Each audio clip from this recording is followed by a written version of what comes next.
mesmo nos avisaste. Estabeleça um limite em torno do monte e o declare santo.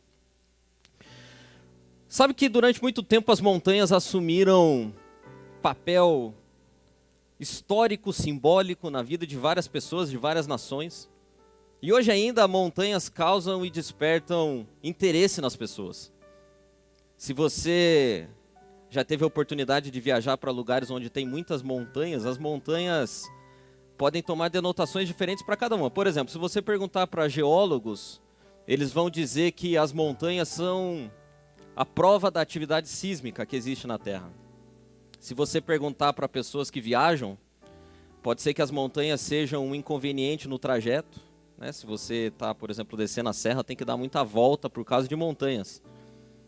Se você perguntar para pessoas que gostam de esquiar, as montanhas são uma grande diversão. Mas durante toda a história da humanidade, montanhas sempre foram o símbolo da habitação de Deus. O lugar onde Deus mora, o ponto mais perto entre os homens e Deus, sempre foram as montanhas. E certa vez eu li uma história interessante de um senhor que dizia e relatava a experiência que tinha tido em uma montanha quando ouviu a história daquele monte, que séculos atrás tinha sido desbravado. E a história que ele fala é a respeito de dois homens que um dia se depararam com uma montanha que nunca tinha sido escalada. E ao chegar naquele lugar, aqueles homens tentaram, por todas as formas, nas pessoas que viviam naquela localidade, achar um guia que os levasse até o topo da montanha. E aquelas pessoas que moravam naquela região falavam a mesma coisa para eles: nós não podemos fazer isso porque isso seria um sacrilégio. Essa montanha é sagrada, Deus mora lá em cima dela. Nós não podemos pisar no lugar de Deus. E aqueles homens ofereciam cada vez mais dinheiro, até que um índio não aguentou a oferta e os levou até a montanha para conquistá-la. E o índio durante um tempo tentou fazê-los cansar, andando em voltas. Mas aqueles homens eram teimosos e depois de um tempo o índio se rendeu e começou a escalada da montanha. E o índio chega até um determinado ponto daquela montanha e diz que não pode ir adiante. Não pode ir adiante porque aquele é o lugar de Deus, e deixa aqueles homens à própria sorte. E aqueles homens sobem a montanha, fincam uma bandeira, conquistam aquele lugar e pisam naquilo que as pessoas consideravam santo. E essa história, para mim, é um relato de como nós, modernos e pós-modernos, temos tratado coisas sagradas. Como nós temos nos relacionado com aquilo que durante séculos foi considerado santo. E essa mensagem veio ao meu coração de uma forma inusitada. Nesse período de quarentena a gente tem assistido muita série. A gente lê a Bíblia também, mas tem assistido muita série. E nós iniciamos uma série interessante onde a personagem principal volta no tempo misteriosamente 200 anos. E ela que vivia no ano de 1946, quando se vê, está vivendo na Escócia no ano de 1746. E eu achei fenomenal a história, porque essa história é um recorte exatamente do que acontece conosco e do que acontecia antes. E essa mulher se relaciona naquela nova vida dela em 1746, e lá ela vive um caso de amor, conhece um outro homem, e a história se desenrola e fica evidente, cada capítulo que passa, os conflitos que existem naqueles que eram considerados medievais e em nós que somos considerados modernos. E o que me chamou a atenção, e essa mensagem desceu no meu coração, num capítulo específico, em que aquela mulher que tinha conhecimentos de medicina sabia que um daqueles homens, que era tio do novo marido dela, estava com uma doença que não teria cura. E aqueles homens não sabiam disso. E ela sabia também que aquele homem sentia dores muito fortes. E em um determinado episódio, aquele homem olha para ela e fala: você que tem todos os remédios, me dê um remédio para que eu morra. E ela, sem pestanejar, sabendo do sofrimento daquele homem, pega e dá um remédio para ele, e aquele homem, nas palavras dela, entra em um sono profundo do qual nunca despertará. E ao entrar no quarto, o marido dela vê aquela cena e pergunta: o que foi que você fez com ele? E ela, na maior naturalidade, diz: ele estava sofrendo, eu precisava abreviar o sofrimento dele. E ele se choca com aquilo. Há um choque naquele homem. E ele diz para ela as seguintes palavras: esse é um trabalho de Deus. Esse é território de Deus. Só Deus sabe a hora de uma pessoa partir e o quanto ela deve viver. E aquela mulher não entende aquilo. Porque para ela, abreviar o sofrimento era justo. Mas para aquele homem, a vida humana era algo sagrado. E essa mensagem veio ao meu coração justamente por isso. Porque ao assistir aquilo eu fiquei me perguntando: será que eu também não tenho pisado em territórios sagrados, territórios que são de Deus? Territórios que não pertencem a mim, pertencem única e exclusivamente a Deus. E eu fiquei me perguntando quais são os montes em que eu não piso, dizendo: esse aqui é o lugar de Deus. E aqueles homens que são considerados medievais começaram a ganhar simpatia no meu coração, porque são exatamente essas pessoas que viviam em séculos anteriores ao século XVIII, que tinham uma ideia muito clara: Deus é santo e nós somos meras criaturas. Foram essas pessoas que, em nome de Deus, ergueram hospitais. Foram essas pessoas que, em nome de Deus, ergueram catedrais que hoje nós visitamos e ficamos abismados. Como alguém pode ter dedicado uma vida inteira para uma obra feita em nome de Deus, que não traria lucro, que não traria ganho pessoal. Homens que dedicaram uma vida inteira para fazer algo para alguém que eles não viam. Homens que viviam e mulheres que viviam com um senso de que Deus é santo e merece ser adorado e agradado. Homens que viviam com a ideia de que Deus é o único que é digno. E nós somos pessoas que precisamos adorar Ele. Que precisamos gastar a nossa vida para viver para Ele. Homens que diante do sofrimento humano não se perguntam onde está Deus, mas que dizem que Deus sabe o que está fazendo. Que não ousam tomar o lugar de Deus, mas que reservam vales, que reservam montanhas, que são território do sagrado, lugares onde eu não ouso pisar. Parece para mim ser essa a ideia de Moisés e a ideia de Deus ao estabelecer um lugar sagrado no Sinai. Aqui é o território divino. O problema é que a história se desenrola e nós já não vivemos mais nesse mundo. Nós já não vivemos no mundo onde os valores são o nome e a glória de Deus, a honra, a sujeição do homem e a noção do sagrado. Nós somos seres modernos e pós-modernos. E no século XVIII parece que a história começa a mudar. E já não há mais a noção do sagrado, agora há um novo movimento surgindo e é a modernidade. E na modernidade já não se fala mais em religião, a gente já fala em ciência. Na modernidade há uma fenda que se abre entre a religião e a ciência. O sagrado fica do lado de fora e agora nós resolvemos as coisas. É na modernidade que surge a noção de progresso, que hoje tanto domina as nossas rodas. Se você for conversar com pessoas e disser que você é crente, significa exatamente a mesma coisa de dizer que você é retrógrado. Que você acredita em coisas que não deveriam ser acreditadas. E desacredita naquelas que de fato são a verdade. E essa ordem nova que surge a partir do movimento moderno, já tira o sagrado do centro e agora quem está no centro é o homem.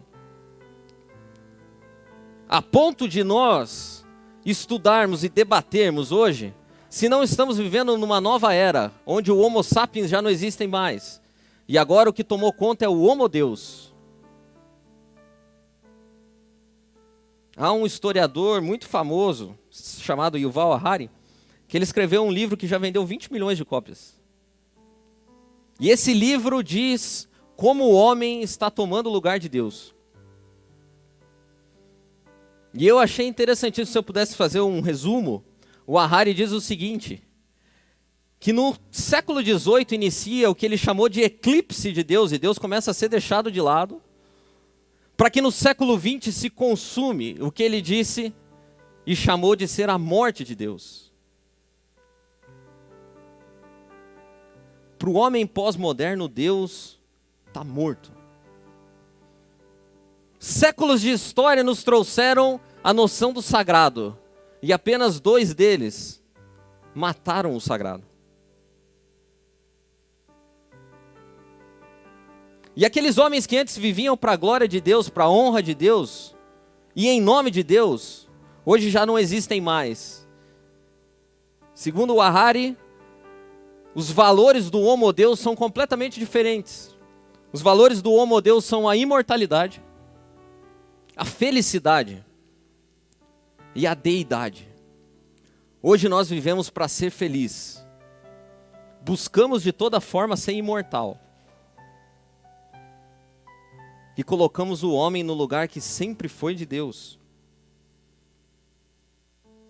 E eu confesso para você que ouvindo o personagem dizer, não encoste aí, porque aí é lugar de Deus. Eu me perguntei, quais são os meus montes sagrados, onde eu digo, não, aqui é o lugar de Deus. Será que a minha vida tem dado glória a Deus ou tem dado glória ao homem? E tem vivido o homem? E essa mudança é sutil, a gente não percebe. Eu encontrei aqui o que eu acho ser a exemplificação perfeita de como as coisas mudaram. Samuel Morse, já ouviu falar do código Morse? Samuel Morse inventou um negócio que revolucionou, era tipo a internet 5G do século 17 e 18. E ele inventou um telégrafo, que era um negócio, o WhatsApp, basicamente. Ele foi o cara que inventou o WhatsApp, só que o WhatsApp dele era tipo no dedo e saía uma fitinha. Samuel Morse inventou o telégrafo. E as primeiras palavras que Samuel Morse telegrafou no seu novo invento foram as seguintes: eis o que Deus fez. Quando Samuel Morse foi mandar a sua primeira mensagem, ele não escreveu o nome dele. Ele não colocou um link para que ninguém comprasse o telégrafo. As primeiras palavras de Samuel Morse foram: eis o que Deus fez. Glória a Deus. E o contraste é tão grande que a maior invenção do século XX, ou a maior conquista do século XX, sem dúvida nenhuma, foi o homem ter ido à Lua. E quando o homem chega à Lua e o mundo inteiro está conectado numa televisão para assistir Armstrong dar os primeiros passos, ele pisa na Lua e as suas palavras são: esse é um pequeno passo para o homem, mas é um grande passo para a humanidade.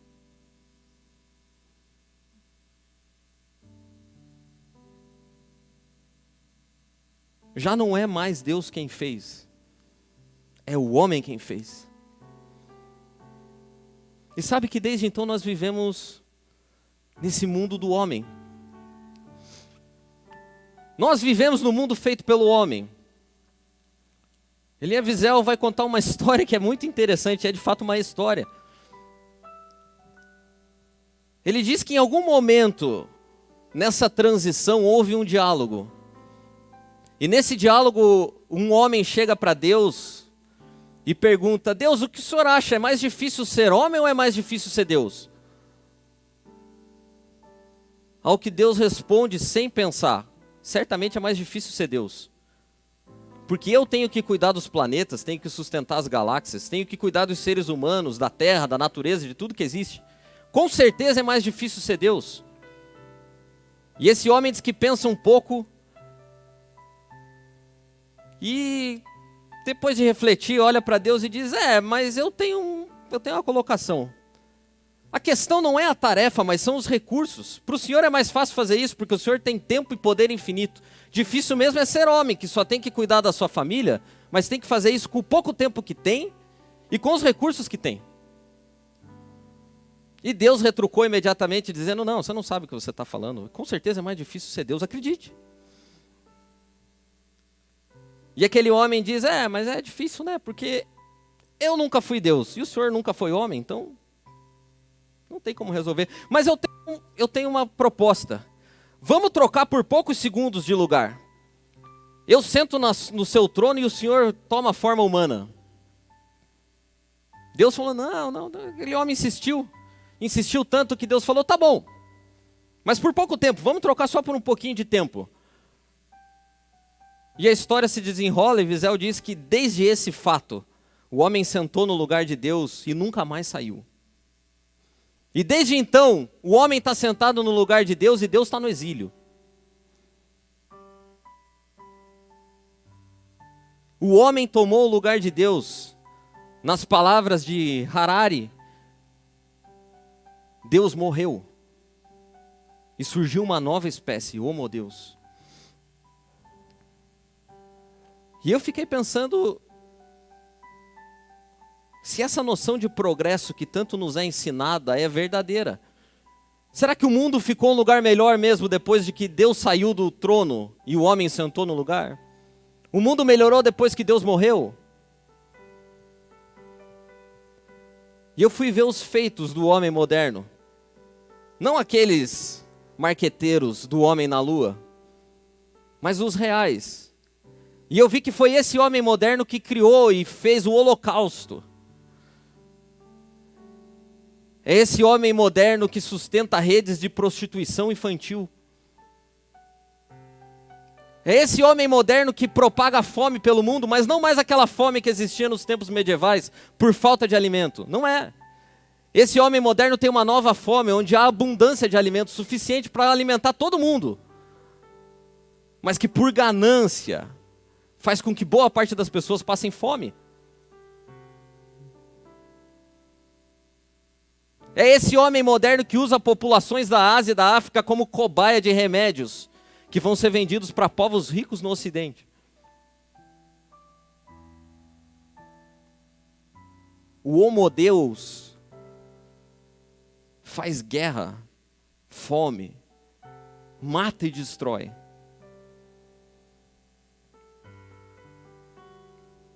E quando eu penso nessas coisas, o meu coração se estremece diante de Deus. Porque eu vejo quão longe do sagrado nós estamos indo. E eu vejo quanta fumaça está tomando o lugar do fogo. E a gente fala, não, ainda tem fogo de Deus. Não, mas não tem mais, é só fumaça. É só fumaça. E a gente tenta desesperadamente achar uma forma de voltar para aquilo que um dia a gente tinha. Porque eu e você temos a necessidade intrínseca de adorar alguma coisa. E desde que o homem sentou no lugar de Deus, a gente tem adorado o homem, mas isso não traz saciedade para a alma. Nós fomos feitos para adorar aquele que é o sagrado. E eu fiquei pensando como é fútil colocar coisas humanas no lugar de Deus. E como isso não traz alegria para nós. Se você for estudar a história, você vai ver que o maior feito do século XX, que foi o homem ter ido para a Lua, teve uma audiência extraordinária. Todas as pessoas pararam a sua vida naquele momento para ver Armstrong dar os primeiros passos. O mundo estava conectado para adorar o feito humano. Mas sabe o que acontece? Na segunda ida para a Lua, já não tinha quase ninguém vendo. Provavelmente no final do ano passado, o homem deve ter ido para a Lua e a gente não sabe o nome de quem foi. Porque tudo aquilo que é finito traz em nós um tédio. Ao passo de que tudo que é sagrado e criado por aquele que é grande traz em nós paz. Quer ver? Se você ficar na beira da praia olhando o oceano uma manhã inteira, você se sente entediado?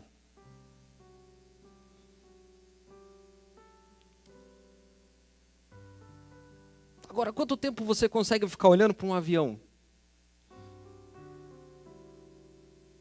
Uma das experiências mais marcantes com a criação que eu já tive foi quando nós estávamos viajando e eu sempre achei que a Cordilheira dos Andes era uma serrinha.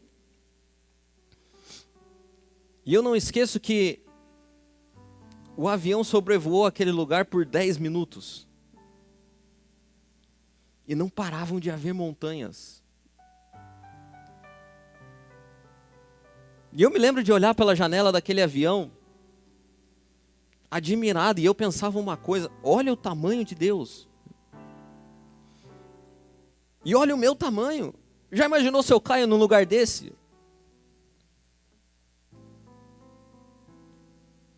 E eu fiquei abismado. E sabe o que eu fiz na volta? Eu abri a janela de novo e eu fiquei olhando de novo. E se eu for de novo lá, eu vou ficar olhando. Porque a gente não se cansa de adorar aquilo que é sagrado. Mas a gente se cansa de adorar aquilo que é do homem. E para mim esse é o resumo do Salmo 8. É exatamente isso que Davi pensava quando escreveu as seguintes palavras: ó Senhor, quão admirável é o seu nome em toda a terra. Quando vejo o céu, obra de tuas mãos, a lua e as estrelas que preparaste, eu penso: que é o homem mortal para que se lembre dele? E o filho do homem para que o visite?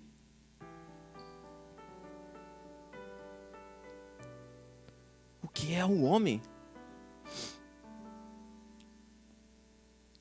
E quando eu vejo tudo isso, o meu coração estremece e eu faço uma pergunta para mim: como eu vou manter fé, vou manter viva a minha fé num mundo em que Deus morreu?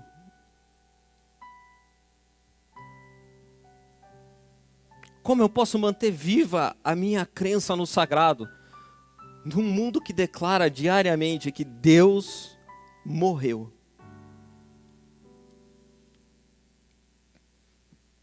O que eu faço quando o fogo parece que está virando fumaça? Como eu me mantenho consciente da presença de Deus num mundo que insiste em dizer para mim que Ele não existe mais?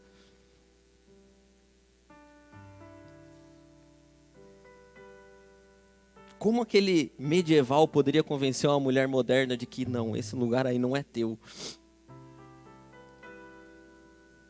E eu estou consciente do seguinte, que somente uma fé e uma relação próxima com Deus pode nos sustentar no mundo moderno.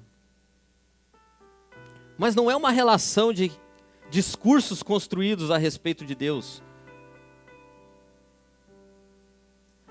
É uma relação de proximidade em que a gente suba em montes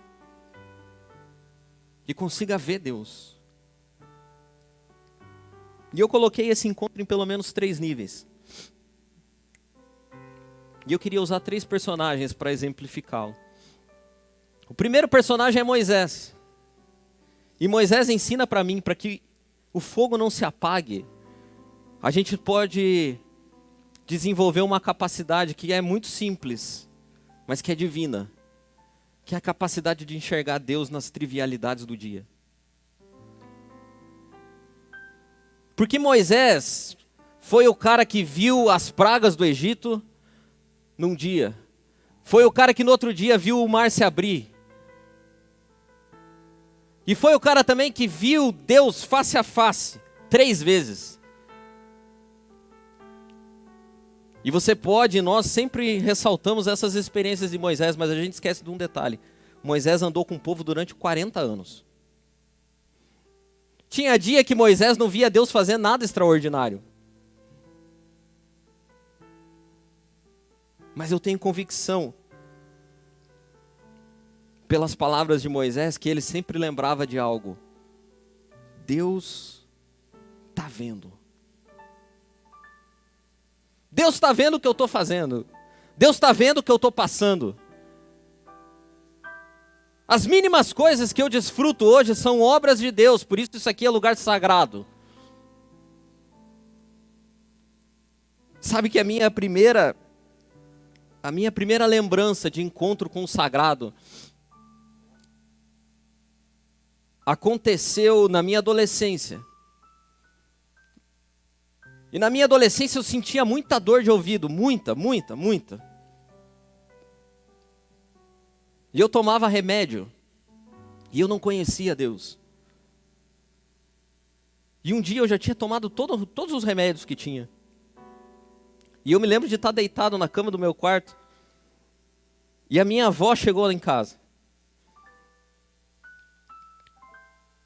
E ela se ajoelhou na beirada da cama, e falou o seguinte: eu vou orar a Deus para que Deus tire a sua dor de ouvido.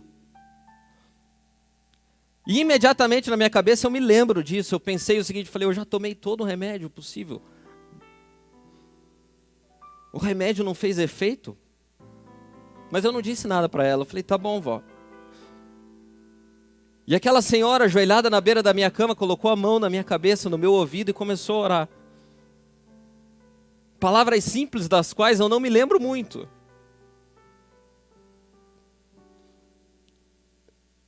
Mas eu me lembro exatamente de que quando ela tirou a mão do meu ouvido, da minha cabeça, a dor tinha ido embora. E a partir daquele dia eu aprendi uma lição. Deus trabalha nas pequenas coisas, no dia a dia. E desde então eu não esvazio mais o poder do sagrado. Eu não sou moderno que diz, se o remédio não fez efeito, que uma oração pode fazer? A oração pode fazer exatamente aquilo que o remédio não fez. Eu escolho viver a minha vida na dimensão do sagrado. E eu faço isso dia a dia. O mistério é o meu monte sagrado. Deus pode fazer coisas que ninguém explica, porque Ele é Deus.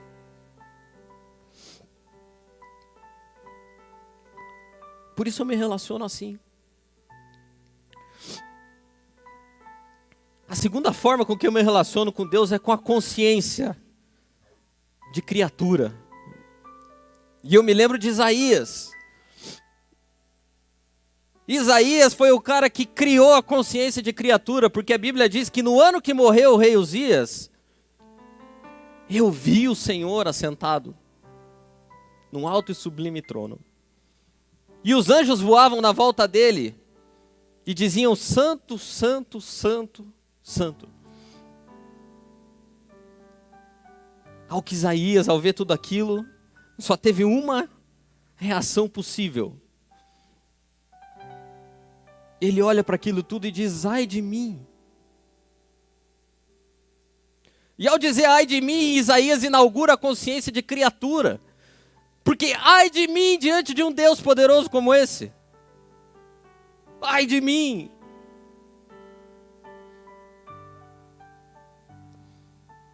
Ai de mim se não for a misericórdia divina. Ai de mim se não for o sacrifício de Jesus. Ai de mim. Mas nós vivemos num mundo que não diz mais ai de mim. O homodeus não sabe dizer ai de mim. O homodeus diz para mim. Por isso é preciso que a gente santifique e que a gente sente nessa igreja quando a gente possa estar aqui. E ao entrar ali a gente não se preocupa com o que vai acontecer para nós, mas que haja em nós uma única consciência. Deus é santo. E ai de mim. Não tem nada a ver comigo. Que essa pregação barata do triunfalismo suma.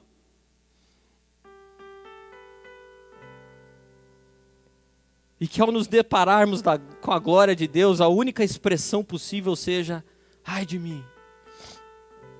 Por isso para mim Deus é sagrado. Eu me aborreço. Eu gosto da liberdade que Jesus conquistou para nós, mas eu me aborreço quando as pessoas tratam Jesus como se fosse o brother da esquina.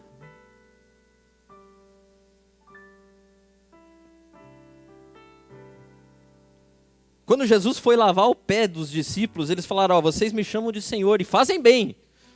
A gente gosta de dizer que Jesus lavou os pés, tal, mas ele mesmo diz: me chamam de Senhor e fazem bem, porque eu sou mesmo. Por isso para mim é sagrado manter a consciência de criatura. Deus é, e ai de mim. E por último, para que o fogo não vire fumaça, a gente precisa de uma relação que olhe para dentro de nós e não para fora. E eu me lembrei de João na ilha de Patmos.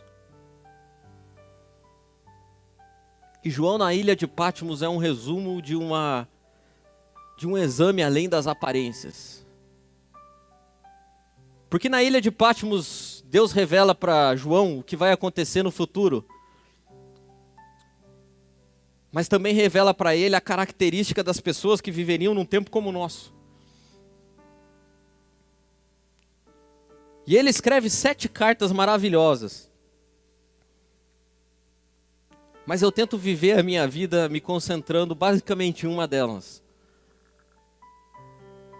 Não é que desprezo as outras não, mas é que para mim faz muito sentido para a minha vida uma delas.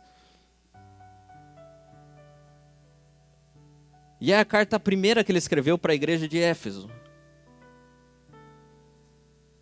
Que eram pessoas que tentavam viver num tempo como o nosso. Vivendo para Deus, fazendo coisas para Deus. Eram pessoas que tentavam encontrar o sagrado num monte de atividades. Vivendo uma vida de dogmas, de preceitos e de ritos.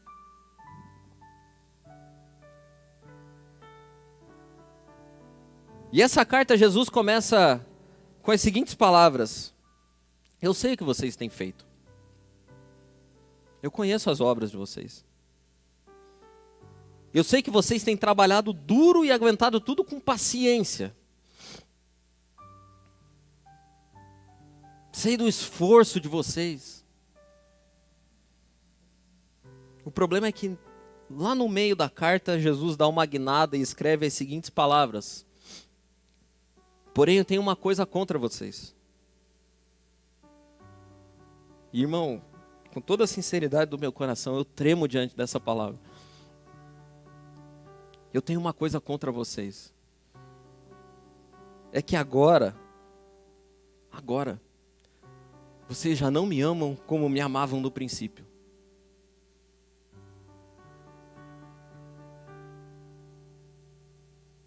Já não me amam como me amavam no princípio.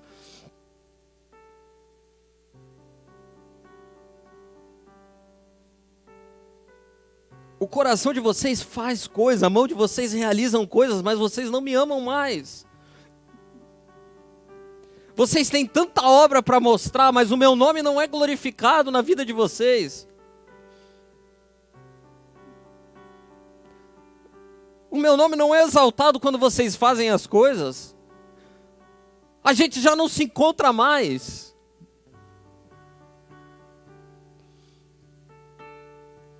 Não há amor.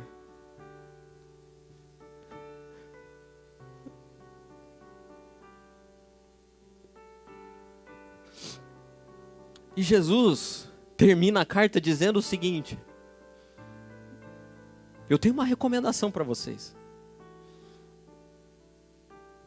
Lembrem-se do lugar em que vocês caíram. Voltem lá. E retomem aquele primeiro amor. Porque se vocês não fizerem, ai de vocês. Ai de vocês. Por isso, meu irmão, minha irmã que está assistindo, sabe por que a gente não consegue saciar a alma e há sempre uma busca dentro de nós? Porque no fundo eu e você, nós dois, nós nos vendemos ao humanismo barato do nosso século. A gente tirou Deus do lugar que é de direito dele e sem perceber às vezes, a gente está sentado lá. No fundo eu e você e todo mundo está desesperado por Deus. A gente quer a mesma coisa, a gente quer Deus. Mas não esse Deus fake que estão vendendo pra gente. Não o homo-Deus, a gente quer o Deus verdadeiro. A gente não quer mais a pregação triunfalista, que diz que você é o centro do coração de Jesus. Você é mesmo porque Ele morreu para você, mas Ele é Senhor e diante dEle a gente diz, ai de mim.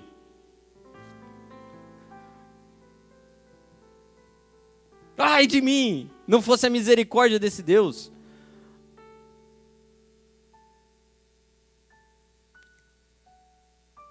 É tempo, meu irmão, minha irmã, de nós voltarmos aos montes sagrados da nossa vida. E eu queria convidar você hoje, na tua casa, onde você está, a erguer montes de adoração a Deus.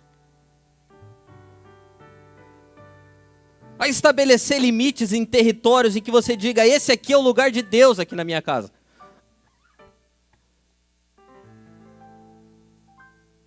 Esse aqui é o lugar de Deus, essa área da minha vida, a minha vida inteira é de Deus.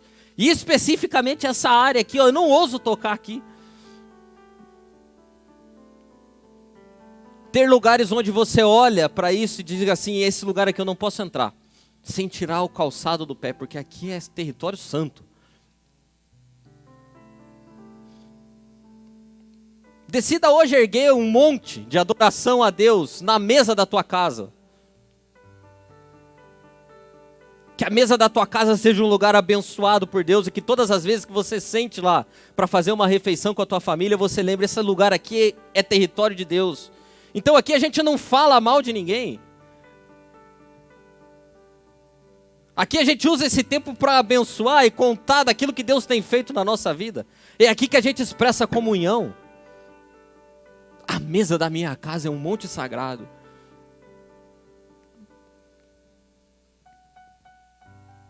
Faça do teu leito conjugal um monte sagrado.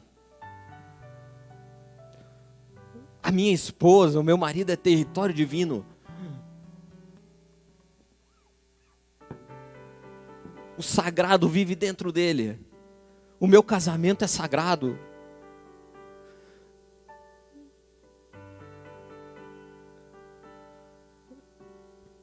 Santifique a tua família.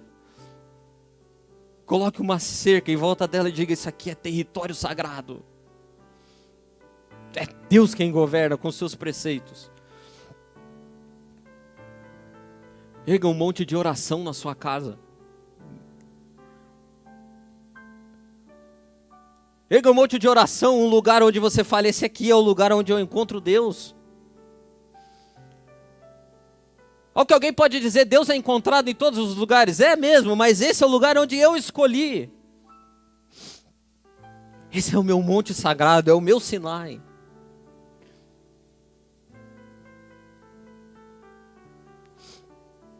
Sabe qual é a única forma de nós não sermos engolidos pelo mundo onde Deus morreu? É vivendo nos montes.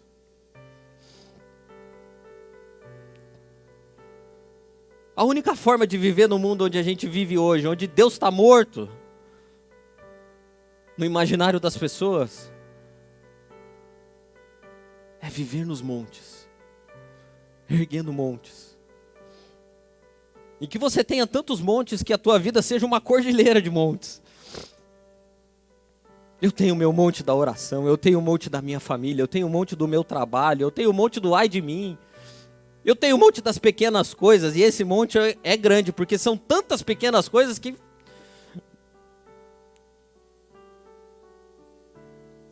Não esqueça, meu irmão, a cinza vai apagando o fogo, vai apagando, vai apagando, vai apagando, a ponto de que daqui a pouco só tem fumaça. O que Jesus está fazendo na minha e na tua vida hoje é mexendo as nossas cinzas. Porque quando a gente mexe a cinza, o fogo começa a aflorar de novo. E no mundo que a gente está vivendo, o que mais a gente precisa é mexer as nossas cinzas. Por isso eu te convido hoje, erga montes na sua vida. Erga montes sagrados. Que você não perca a capacidade de dizer, esse aqui é território de Deus. A minha vida é território de Deus. A minha casa, a minha família são territórios de Deus. Que a tua vida seja uma vida de montes, cheia de montes, que glorificam o nome de Jesus. Amém.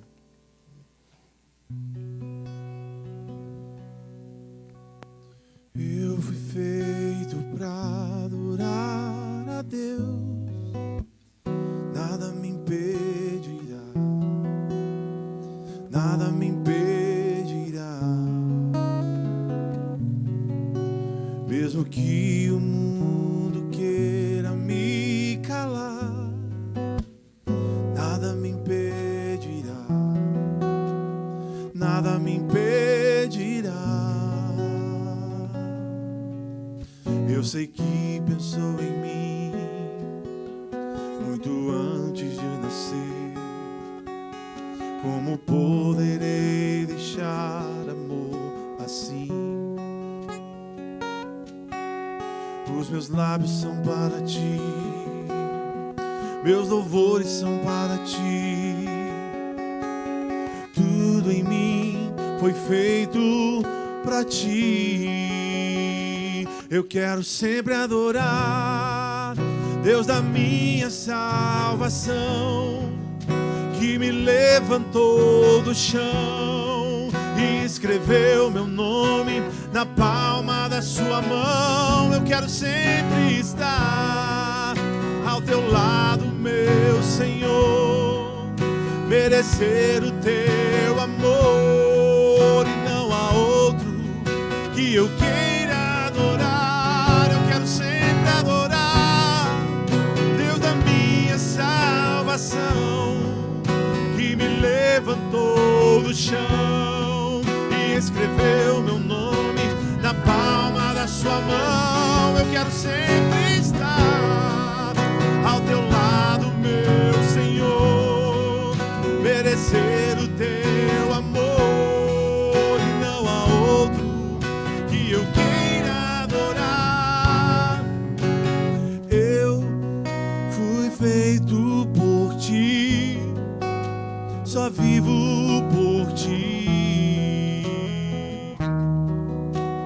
Como é bom poder dizer que eu dependo de ti, espero em ti.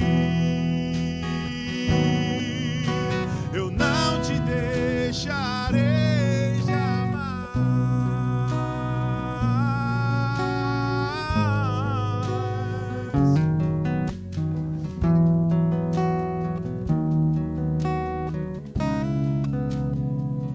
Aleluia. Eu queria convidar você aí na tua casa a gente orar. Quando a gente está aqui, a gente sempre ora. E eu queria orar por você e com você. Que essa nossa oração seja uma declaração para Deus, dizendo que a nossa vida é constituída de montes e que nós somos dele. Que a gente foi feito para adorar mesmo. E que por mais que o mundo inteiro à nossa volta tente nos convencer de que Deus já foi, a gente continue dizendo com os nossos montinhos: Deus continua sendo e continuará sendo para sempre. Pelo menos aqui na minha casa, na minha família, na minha vida, no meu trabalho. Que a nossa oração diária seja uma declaração para Deus: eu continuo acreditando, Deus. O Senhor para mim continua sendo sagrado. Pai, obrigado, Senhor, por essa manhã maravilhosa que o Senhor nos fez. Por mais que sejam tempos difíceis, ó Pai, por mais que pareça às vezes que o Senhor de fato não está controlando tudo, a nossa vida, a minha vida, a vida de cada um dos irmãos hoje é um trono de louvor ao Teu nome, Pai. E nós juntos, como a Tua igreja, queremos continuar declarando que nós continuamos acreditando que o Senhor está vivo. Em um mundo que insiste em dizer que o Senhor está morto, nós nos levantamos nessa manhã com voz para dizer que o Senhor está vivo. Pelo menos na nossa casa, na nossa família, na nossa vida, no nosso trabalho. Se ninguém mais enxergar, Deus, a Tua grandeza, que a gente não perca a capacidade de dizer como disse o salmista: quando eu olho para as obras das Tuas mãos, Deus, eu fico admirado. Eu posso passar um dia inteiro olhando o mar que o Senhor criou, mas não consigo ficar olhando para coisas humanas.